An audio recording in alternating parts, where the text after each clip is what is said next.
In the very early hours of Tuesday, August 18th, 2026, at 12:38 a.m. local time, the ground shook violently across Russia's Kamchatka Peninsula.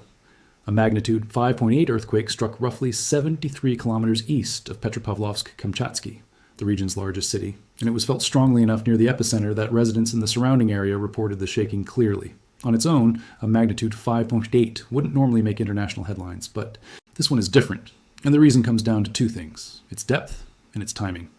This earthquake struck at a shallow depth of just 55 kilometers, shallow enough that it hit with noticeably more force near the epicenter than a deeper quake of the same magnitude would have.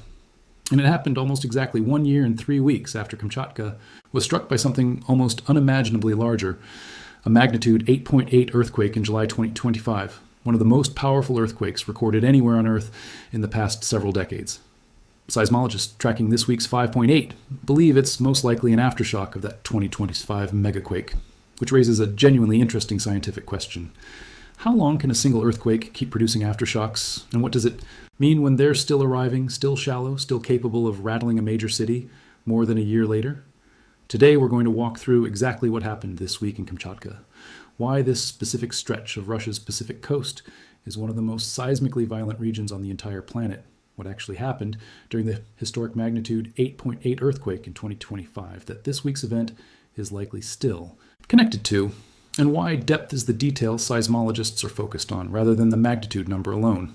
No exaggeration, no invented mystery, just the seismology and the history behind one of the most consistently active fault systems on Earth.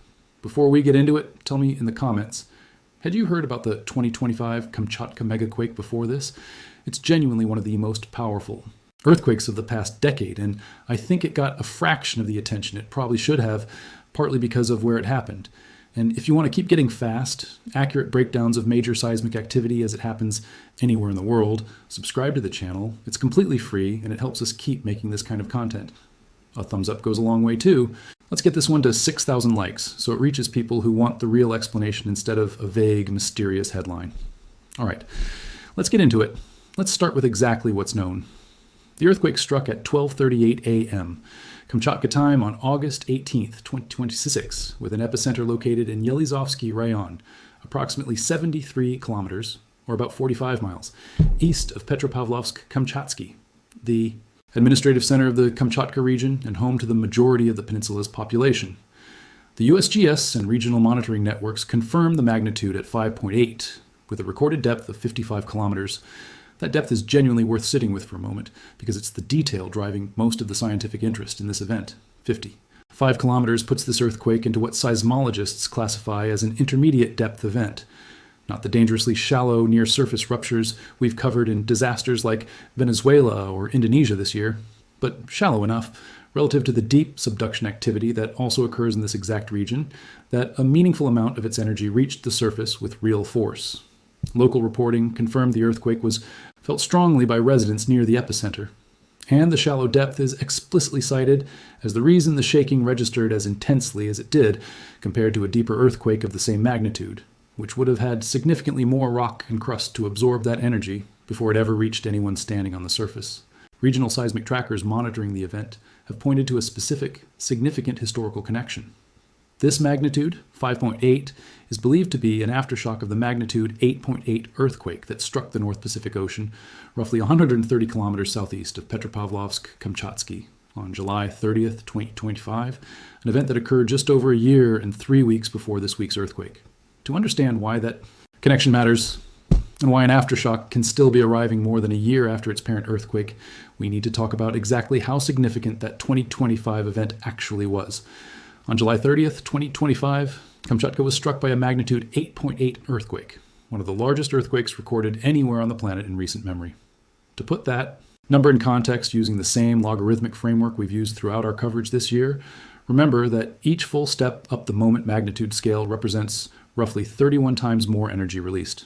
That means an 8.8 doesn't release moderately more energy than the 7.4s and 7.7s we've covered in Colombia and Indonesia. This year, it releases dramatically more, on a scale that places it among a genuinely small handful of earthquakes recorded since modern seismology began. This wasn't an isolated freak event for the region. Kamchatka and the broader Kuril-Kamchatka arc, the roughly 2,100 kilometer chain of subduction-driven seismicity, Stretching from Hokkaido, Japan, through the Kuril Islands and along the Pacific coast of the Kamchatka Peninsula, has an extraordinarily active history of producing exactly this kind of massive earthquake.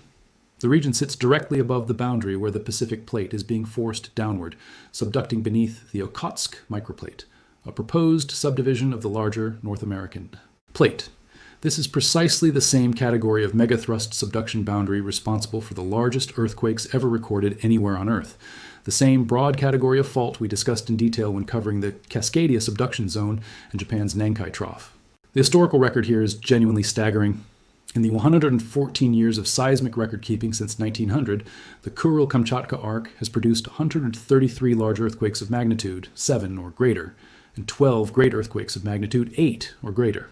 The single largest of these, and one of the largest earthquakes ever instrumentally recorded anywhere in human history, struck on November 4th, 1952, a magnitude 9.0 event that ranks as the 5th largest earthquake ever measured, generating a massive transoceanic tsunami. Other major events along the same arc include a magnitude 8.4 earthquake in February 1923 that generated an 8-meter tsunami, a magnitude 8.5 megathrust earthquake in October 1963 that produced significant tsunami run-up across the Pacific, and the Sea of Okhotsk, and a magnitude 8.3 event in September 2003 near Hokkaido that also triggered a damaging tsunami. Last year's magnitude 8.8 earthquake takes its place directly alongside these historic events, making it one of the largest earthquakes to strike this specific stretch of coastline in the modern instrumental record, and placing it in the same general company as the 1952 magnitude 9.0, the second largest earthquake in this region's documented history. This is the part of the story that genuinely deserves a clear explanation, because a year is a long time for an aftershock sequence to still be actively producing earthquakes strong enough to make headlines, and understanding why requires understanding the actual physics of how a fault releases stress after a truly massive rupture. When an earthquake this large occurs, it doesn't cleanly and instantly release every bit of accumulated stress along the entire rupture zone in one uniform motion. A rupture of magnitude 8.8 tears through an enormous length and width of fault surface, sometimes spanning hundreds of kilometers, and different sections of that surface slip by different amounts, leaving behind an uneven complex pattern of remaining stress across the surrounding crust. Adjacent fault segments that didn't fully rupture during the main event or that had stress redistributed onto them as a direct consequence of the main shock, continue, adjusting to that new stress state for a long time afterward, sometimes producing earthquakes for months or even years. This isn't a theoretical concern specific to Kamchatka. It's a well-documented pattern seen elsewhere along this exact same tectonic arc. In November 2006, a magnitude 8.3 earthquake struck a section of the Kuril Islands that had remained unruptured since 1780. Just minutes later, aftershocks began rupturing additional faults near the outer rise region of the Kuril-Kamchatka Trench. Then, remarkably, 2 months after that initial event, in January 2007, a separate great magnitude 8.1 earthquake struck within the aftershock zone of the earlier quake, on a different fault entirely, in what seismologists now regard as one of the largest and most significant earthquake doublets ever recorded, a case where scientists believe the first earthquake's stress changes directly influenced or triggered the second.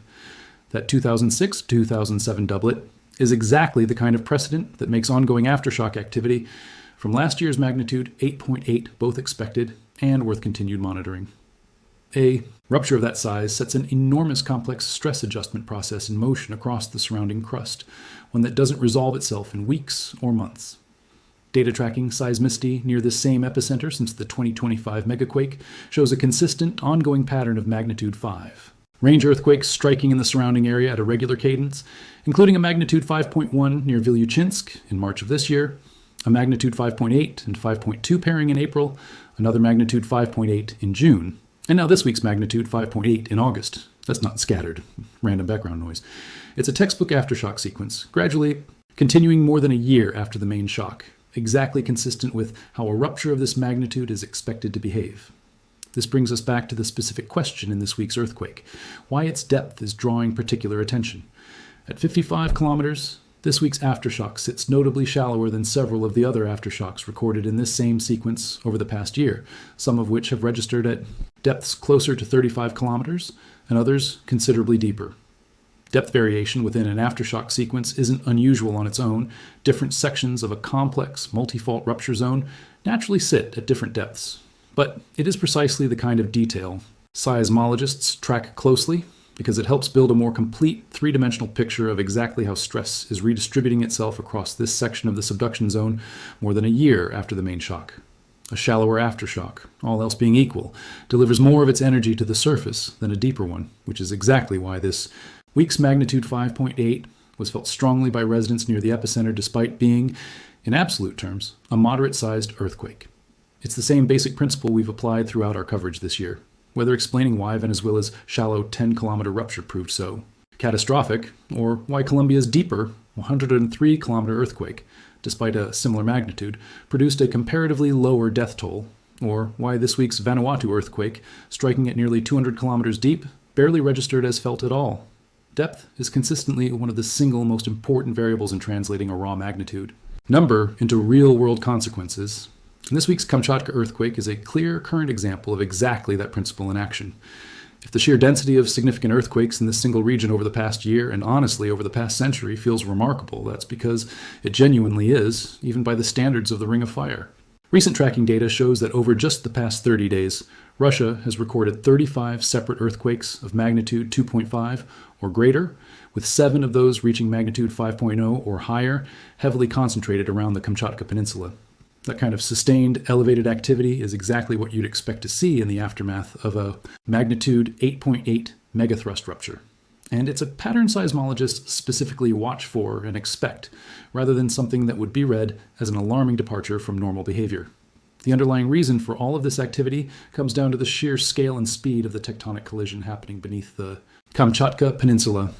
The Pacific Plate is being forced beneath the Okhotsk microplate at a significant rate, and the Kuril-Kamchatka Trench marks one of the most consistently productive megathrust boundaries anywhere on the planet, responsible not just for this region's dense earthquake history, but also for its extensive chain of active volcanoes, running the length of the peninsula, a direct consequence of the same subducting plate melting and feeding magma upward as it descends into the mantle. The practical, forward-looking picture here is one of continued, expected monitoring rather than acute new alarm.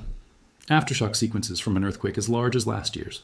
Magnitude 8.8 are understood to potentially continue producing felt moderate earthquakes for months, or, based on the 2006-2007 doublet precedent along this same arc, potentially even longer, gradually diminishing in frequency and magnitude over time, but not disappearing on any fixed, predictable schedule.